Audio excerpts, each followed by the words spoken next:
Hi everyone, I am Cemal Yiğit. Welcome to News in Focus, Nigeria.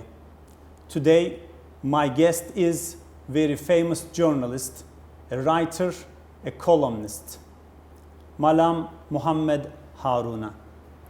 He is someone who writes about any topics, from politics to economics, from terrorism to social life, in order to shed really good light for the politicians in order to be understood and let them help understand very well what's happening in Nigeria, especially at the social fabric. Welcome, sir. Thank you very much. How are you doing? I'm fine, thank you. Thank you very much for joining us today. You're most welcome. If you allow us, we'll try to touch, as you do in your articles, very Okay. different points and topics here in Nigeria. Sure. But before we begin, could you please tell us in your lifetime, in your journalism, because it's an example to most of the journalists today here in Nigeria, what you did, what led you to your successful life in journalism? It's a long story. I'm 63 years old. Well, should be 64 this year. But almost from my childhood, you know, when I was even in primary school, that was back in 1957, I just liked the written word. Anything writing, I liked. So when I was growing up, because I grew up in Kano, which was a part of northern Nigeria, you know, there used to be a newspaper house, not very far from my house. Okay. So I used to go there, see how they printed, and then I would take the newspapers, read. So that's how you got inspired? That's why I got inspired. And then when I went to secondary school, I was involved in the secondary school publication. The secondary school I went to is in the town that I come from, which is Bida. It's in Niger State, which again is still part of the north.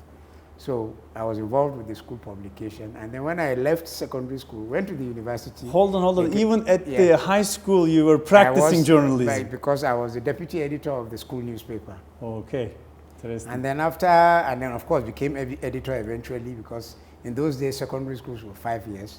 Then after I went to the university again, I was involved in campus journalism. You know, I went to Ahmadu Bello University, which is one of the first universities in this country. We call them first generation universities, like University of Ibadan, Zaria, Ife, and so on. So there too, I was involved in politics, but I didn't read journalism. Okay. I read political science for my first degree. You know, it was after I had practiced journalism, even at the professional level. Now, from the primary school right up to the university, it was like amateur journalism. You know, I wasn't trained for it, and I wasn't working really for a professional newspaper. But it was after I finished and started work, of course, the natural progression. When I finished university, you know, we have compulsory service for university graduates here in this country. Once I finished it, which was for 1 year, I got employed by New Nigeria, which at that time was one of the best newspapers in this country. Their editorials is one of the most literate. Every politician, they wanted to see what is New Nigerian saying about them. So I joined the newspaper. It was after I joined the newspaper that I went to go and read mass communication at the master's level in Columbia University, which is in New York. It's one of the best journalism schools in the world. And then came back and then joined the newspaper again. And I worked on until I became the managing director of the newspaper in 1983. And then eventually I left in 1985 and left in 1989. So since the beginning of the independence of Nigeria, you have been practicing journalism? More or less. That means you know this term very well. I hope so. So then that would be a wise question to ask you. What have been the challenges of being a journalist in Nigeria? Back then and today, and possibly in the future. I will add up my question later on after you ask, because what I mean by future, this new administration, I have some. Well, basically, journalism, the positives, on the positive side, it opens doors for you. You get to meet people that otherwise you will not have access to, you know. So that's the good side of journalism. But the problem, the challenges are that when you write, whether even it is just straight news, or when you comment, sometimes you annoy some people in power. and that could be a challenge. Right. You know, in Nigeria, for instance, I'm sure you've heard of even a journalist being assassinated. So these things happen. Even when you are not assassinated, when you have problems, you know, you just have to be careful. So that's on the negative side. But on the whole, I think journalism is a good thing. And do journalists freely practice their job here in Nigeria? Oh, most certainly. I mean, sometimes I even think they behave like, you know, that sometimes we even practice with even greater freedom than in the US. Okay. You know, the US, there's, of course, the constitutional amendment. Everybody quotes it, the First Amendment, which says you cannot abridge freedom. But here in Nigeria, even without that in our constitution, journalists have been very free. In fact, even from colonial times, because some of the greatest Nigerians we've had were journalists. Dr. Nnamdi Azikiwe, who was the first president of this country. Right. He was one of the greatest journalists we had in this country. And they fought the colonialists using their newspapers. So, and if they didn't fight for that freedom, of course there is always an attempt to suppress people, but they always resisted it. They spoke for the common man, and that was how they were able to, you know, take over power from the colonial masters. Because of their pressure, they felt they had to leave and allow us to govern ourselves, and then they left. So journalism in Nigeria is very free. So you believe that if the journalists were able to do what you just said, then they could still do much more things to accelerate the developing procedure in African countries, in particular in Nigeria? Certainly, and one of the good things that has happened to journalism is that we had now in 2000, I think about 2011, the Freedom of Information Act.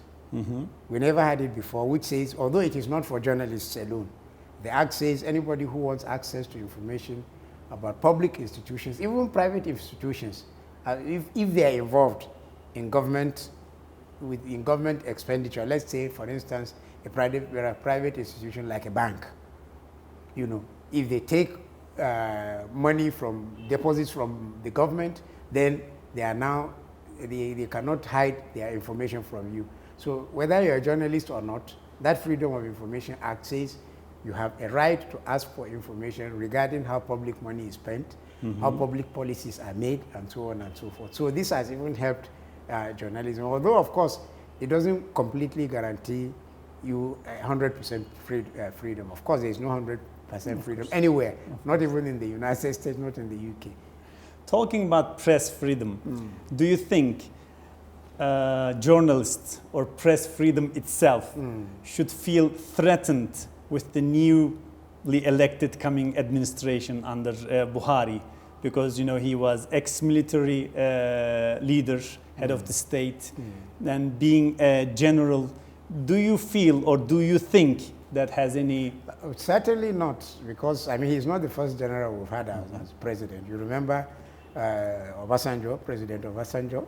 In fact, he was his commander-in-chief back 1975 to 1979. We had Obasanjo was our military president. He came back after he's, of course, removed his uniform when he's retired and so on and so forth, and he contested for election, and he became the civilian president. And of course, generally speaking, you would expect soldiers, they would try to put things down. But the structure of our politics, of our democracy is such that it's not possible. Of course, they try, not just even the executive arm of government. All the other arms they try to suppress, but because the freedom is guaranteed in the Constitution. But even more important, because Nigerian journalists have always fought, even when there is no law to protect them, it's impossible for any, whether you are military or not, to say you will stop freedom of expression in Nigeria.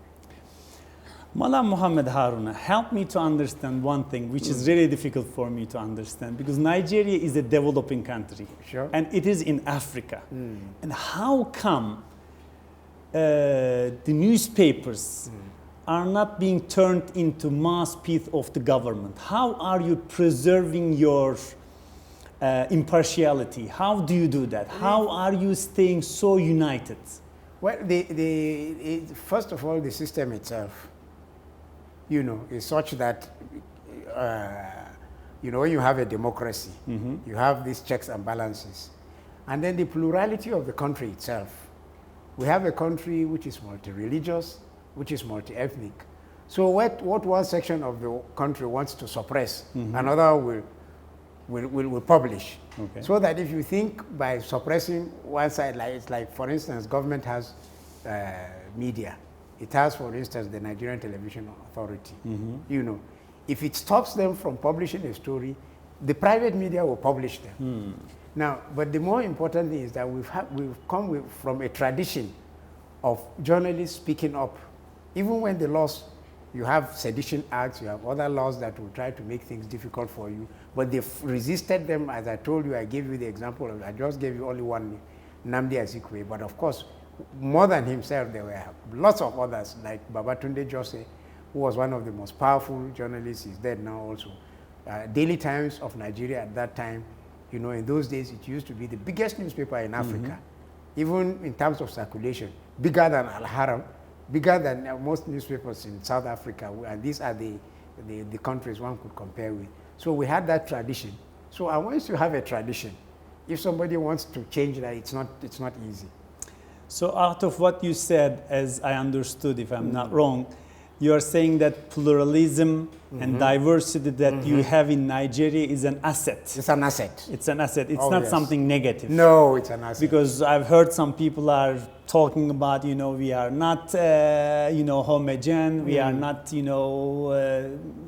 we are not in one line. This diversity, in fact, having different backgrounds is a problem. That's why we never agree on anything. You disagree with that? I disagree with that. In the sense, diversity itself is a virtue.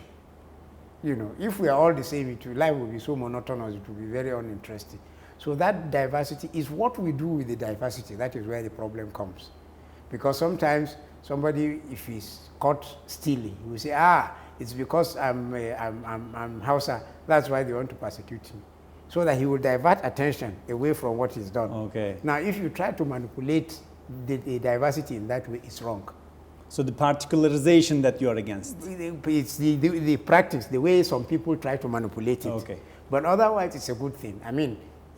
If God wanted us to be one, He would have made us all of white color or black color. We would all have been of one religion. Right. But that diversity allows, there's variety in life. And because, of course, we're human beings, you have a choice.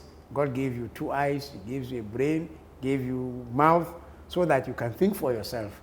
And the way we think for ourselves, of course, will be different for different people, because we come from different backgrounds.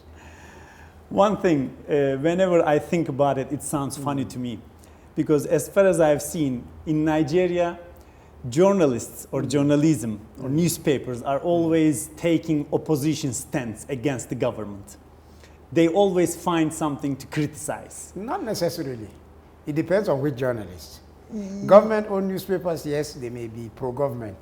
But a lot of the private newspapers, that's actually, private newspapers, it depends. You will find that depending on the policy. Sometimes newspapers like, let's say, This Day or Daily Trust, these are some of the leading newspapers in Nigeria. You'll find that sometimes if a policy they think is in the public interest, they will agree with government, praise it, But when they think it's against the public interest, they may condemn it. But again, as I said, we all have different outlooks. The same policy, one newspaper may think is right, another newspaper may think it's wrong. And this diversity is what makes the beauty of Actually, what I was going to say, what if under the new administration everything goes well and smooth, and what would the journalists or the newspapers would do? Because they wouldn't have the opposition stand, and how? No, there will always be something to criticize, because human beings are not perfect. Their mistakes will occur, And my worry is not so much the criticism. My worry often is the intent. If you criticize with malicious intent, that's bad. But if you criticize with the idea that things should be rectified, things should be made perfect, fine. And because we will never get these things perfectly, because God, it's only God that is perfect. So there will always be something wrong. If the guy who does it wrong does it deliberately, then of course. But if it is not deliberately, when you criticize, you give constructive ideas of how to correct it, then there will be no quarrel between us and the government. How should we understand, or maybe the viewers, that your articles are appearing on 2 newspapers on Wednesday's editions, Daily Trust and The Nation. Actually, syndicated writer you are.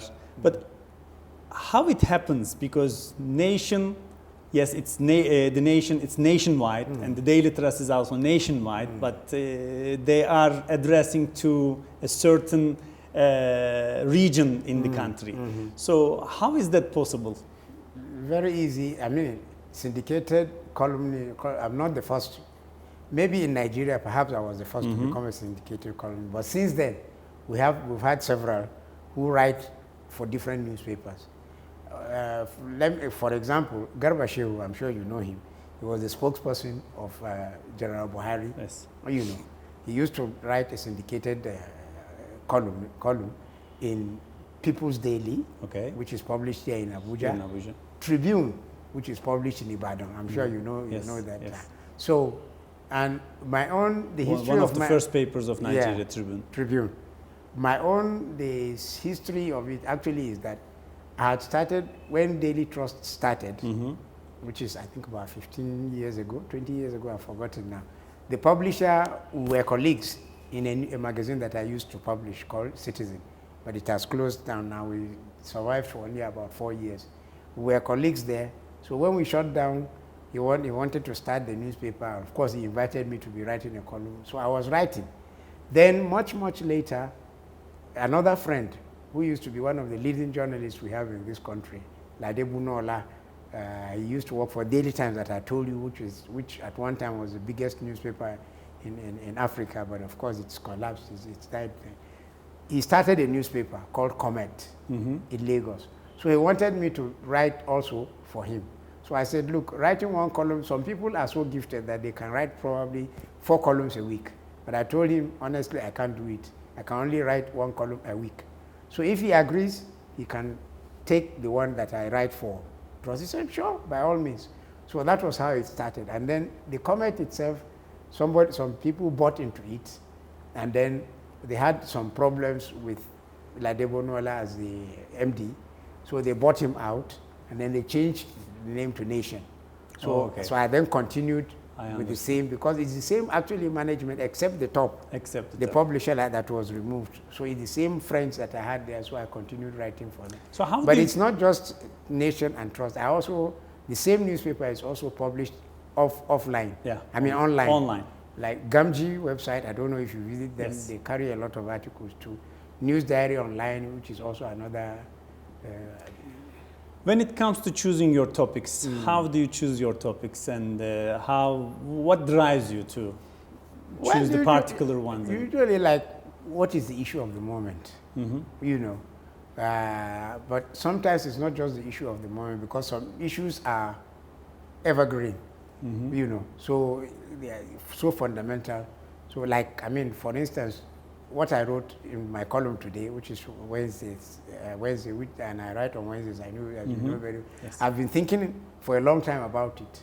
The problem that we are having now of having to choose who is going to be the president of the Senate. And of course, people are interested because the Senate is part of the National Assembly, which is the legislative arm of government. Right. So people are interested, of course, not just on Buhari, who is the president, but they also want to know what kind of leadership are we going to have at the National Assembly? Because this is very important, because they are the ones who are going to check Buhari.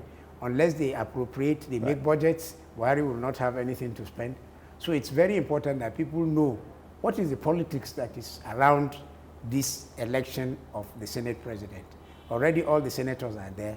Of course, in the House of Representatives, they are also there. So all sorts of politics is going on about 3-4 people now, they want the same job, so, and each one is, pulling strings, trying to see how he will be able to get the support of his senatorial colleagues.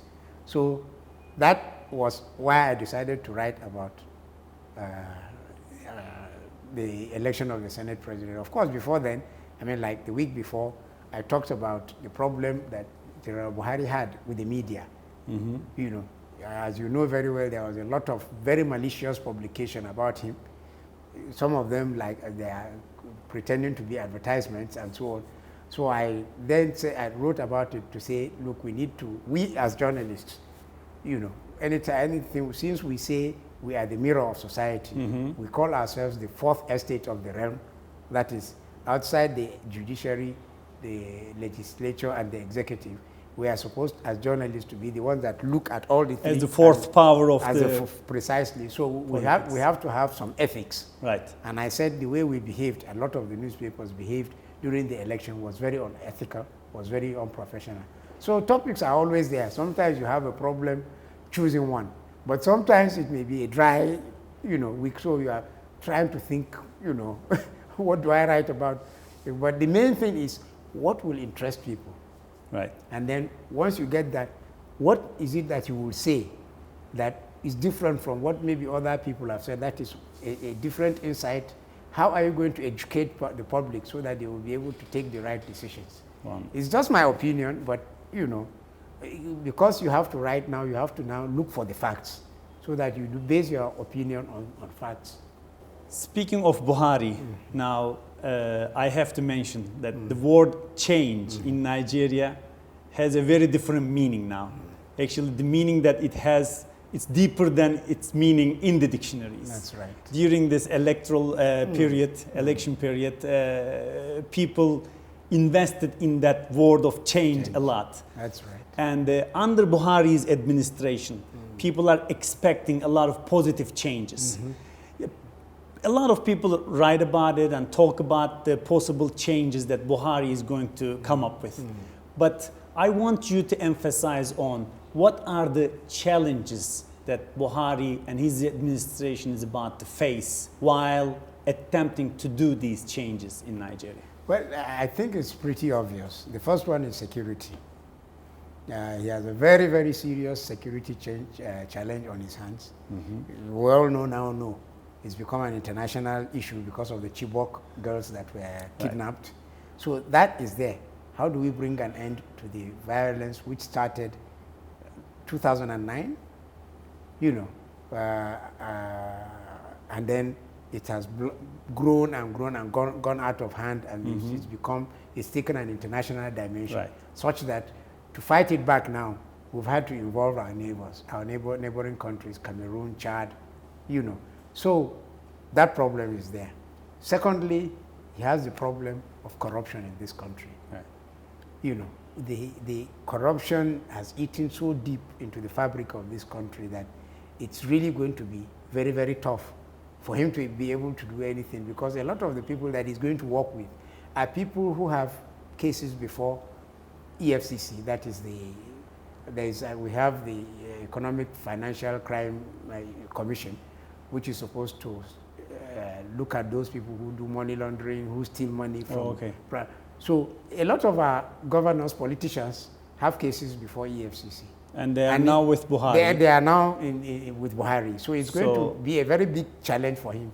How do you now run any government? Because, not that anybody is asking for angels, because if you're asking for angels, you will never do anything. But some, they have such a bad record. But then and yet they have such an influence because they helped him to win the election. Okay. So how do you deal with those? So it's really fragile. Very fragile. Okay. So that corruption is there. That is even on his side, but even on the PDP side, the party now that is going to be the opposition, because it was the ruling party, there has been so much corruption. I don't know, you've been around, you must have heard of oil subsidy. Yes, of course. Which people abused, and they stole so much money, and a lot of them are in court, Although you have so many refineries. So many refineries, which of course it's as a result of corruption. We have 4 refineries. None of them has ever produced above even 50% of its capacity. In fact, right now, most of them are producing maybe less than a quarter of their capacity. And there are suspicions that a lot of them were, rendered useless so that we can be importing finished products. Right. So he has that challenge. Even as I'm talking to you now, he has even a small challenge of even oil that your car, my car, because there has been long queues. Right. And it's part of this corruption because of the subsidy was mismanaged. So the government doesn't have enough money now to bring in a lot of. So these are some of the challenges. Of course, unemployment. It's a very, very, very serious especially challenge. among the youth. Among the youth, and that is why you have, because I've talked about the Boko Haram, but it's not the only violence that we have. We have such violence as kidnapping, bank robbery, armed robbery, and so on and so forth. So all these are challenges that he's going to face. And to be honest with you, I feel more like sympathy for him than to congratulate him for becoming the president. For anybody who is going to solve this problem, I don't know. So you keep praying for him? I keep every day I pray for him. Well, I heard some rumors, speculations of the collapse of PDP and regrouping. Do you give any credit to those talks? Oh yes, because it's clear. The way they are fighting themselves, the chairman of the party, the governors accusing the chairman of the party that he was doing anti-party activities, that he didn't support President Goodluck enough, that's why he lost.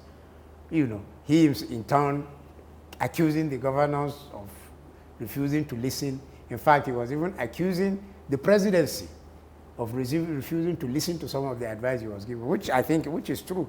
Because at the time, for instance, where they were saying terrible things, most of them lies about General Buhari, he kept telling them that, look, the ordinary man knows you are lying.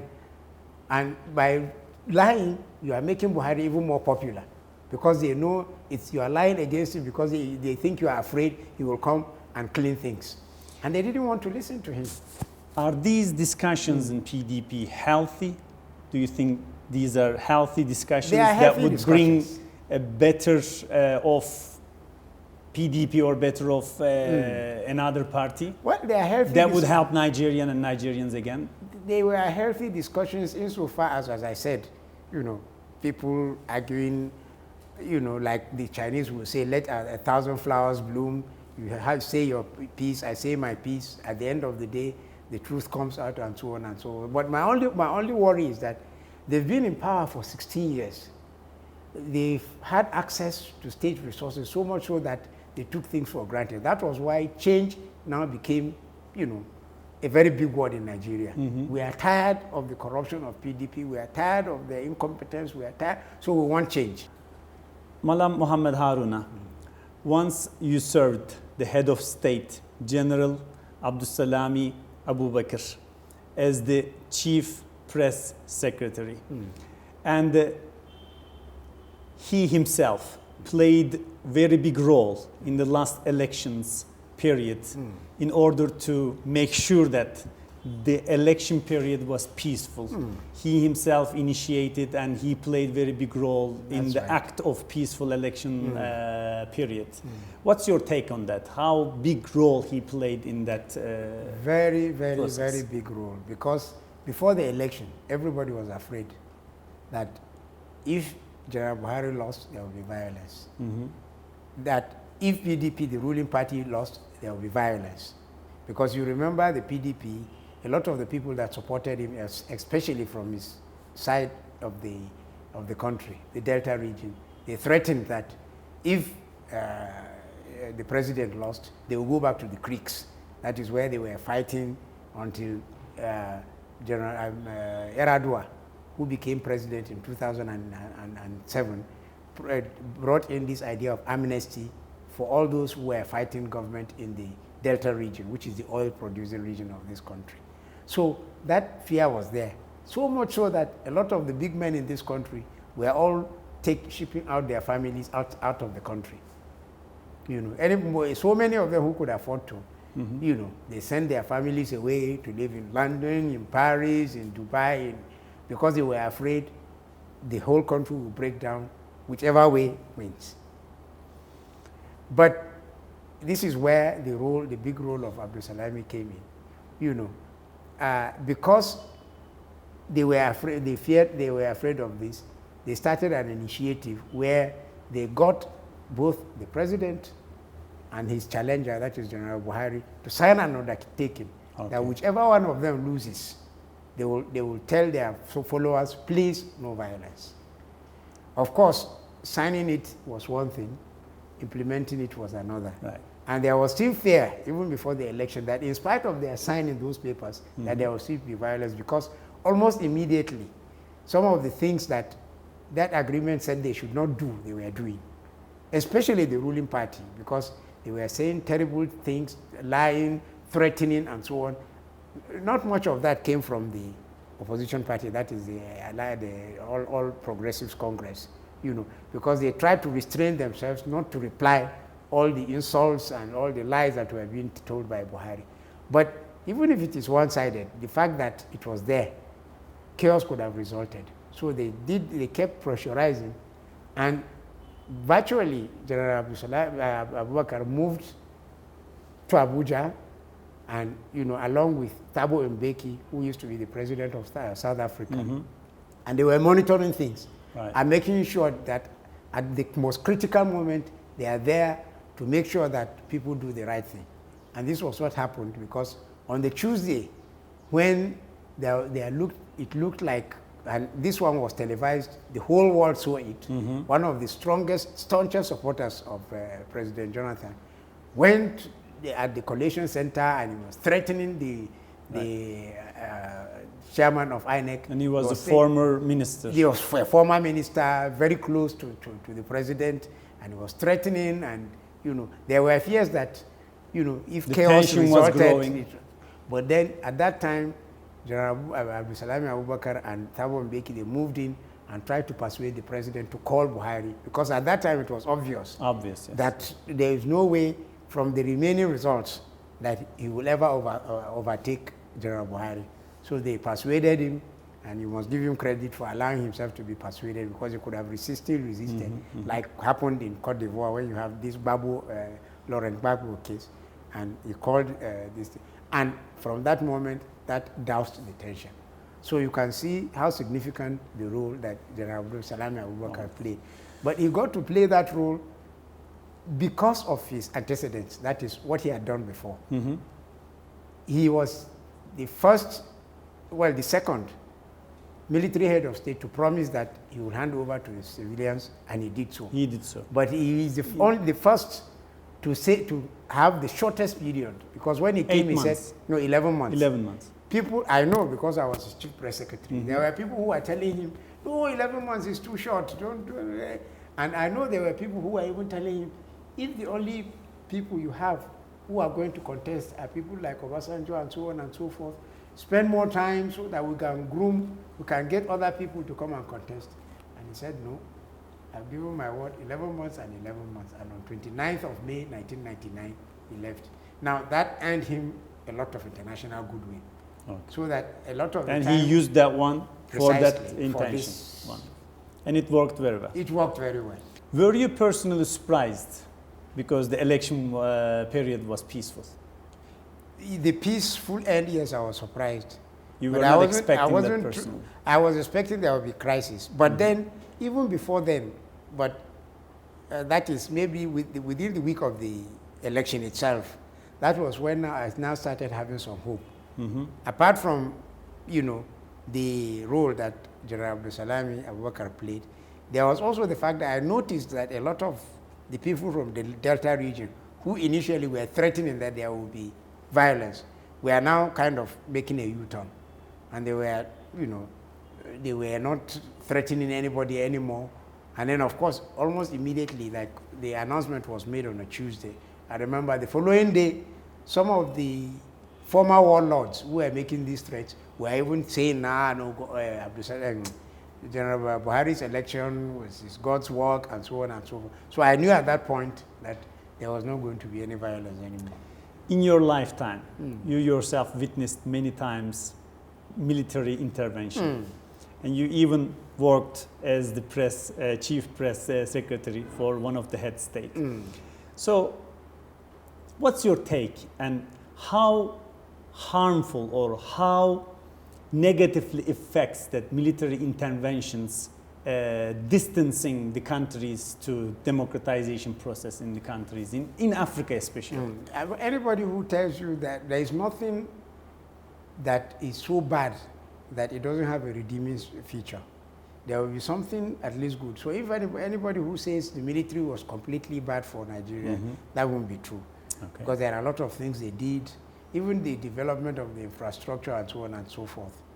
But in the long run, it was bad for Nigeria in the sense that, you know, democracy, the forces, the way they intervene, if you interrupt it, it's like you are freezing. It's like a child, you know, it's growing, somehow you freeze its growth, then there will be a problem. It will not be able to grow properly. And this was what happened to Nigeria because we had only 6 years of civilian regime after our independence, that is in 1960. By 1966, there was the first military coup. And that lasted for about 13 years. So obviously, you know, the beauty of democracy is people intermingle, they interact so that during the First Republic, you know, people of different ethnic groups and so on and so forth, they were doing things more like voluntarily. Now, when you have a military regime, it's like, you know, a command structure. Right. Just issuing commands. Do it and that's it. Do it and that's it. You know, like they say, obey before complain, as we say in this country. I hear there's a lot at the checkpoints. Yeah. But in a democracy, you ask questions. If somebody says jump, you tell him, you don't just say, in a dictatorship, you just ask how high. In a democracy, you say, why should I jump at all? Very so, good. And that is what will help a country to develop. So to the extent that the military stopped this interaction, it wasn't good for the country. And then, of course, because the military, you know, they came in, they said there was so much corruption, they were going to solve it. But it turned out that because they didn't have to be accountable to anybody, there was even more corruption during the military regime. You know, some of the things we are seeing now are the aftermath, the after effect of that kind of thing. So on balance, it wasn't good for Nigeria because democracy, there is no thing as such as democracy. And you know that very well, I'm sure you will agree with me from the experience of your own country too. Right. You know, it's when democracy really came in that Turkey began to develop. Of course, there are problems now, you know, with the same government and so on and so on. But at least for 10 years, I mean, for what, from 2002 to, you know, turned around, and a lot of us who were Muslims were kind of happy that, you know, here is a country, Muslim country, it's a model, it's beginning to show the world that yes, in a Muslim country there can be democracy. As long as it stayed on the line of democracy. Precisely. And the developing democratization process, Precisely. it worked. It worked. When it shifted, the problems eventually, Precisely. naturally And occurred. the shift is when you are heading towards dictatorship. Right. And that is what is bad about military. Because of course dictatorships are of different kinds. Right. But whatever the kind, once it's dictatorship, then society will not be able to develop its potential as it So should. it shouldn't be necessarily military dictatorship. It No, could not be just, other it types can of be other military. types. Even civilians. I mean, we've had, for instance, Through legal harassment. Congo, when Mobutu, for what, close to 30 years, he was a civilian. Every election, he won 99% of the election. You have a similar problem in Sudan. You know, the man just won 99% of the votes, I mean, which, of course, obviously is impossible. So once you have just one person dictating things, then you are bound to have problems. Whether it's in Mufti, or whether it's in Kaftan, or whether he wears a crown of a king, whatever. So one state party, or a single state party, or police state, or all these... All those, they are bad for development of society. There have to be some rules for pluralism. Precisely. People should put their own choices in it, and somehow we have to know how to coexist. Precisely. Long live Malam Mohammed Haruna. Amen. So that people could keep benefiting your articles, and people could keep benefiting your mindset, so that Nigeria and Nigerians could see better days. Thank you very much. Thank you very much for the compliment, and I wish you the same. Thank you very much. Thank you very much for watching us. See you on the next edition.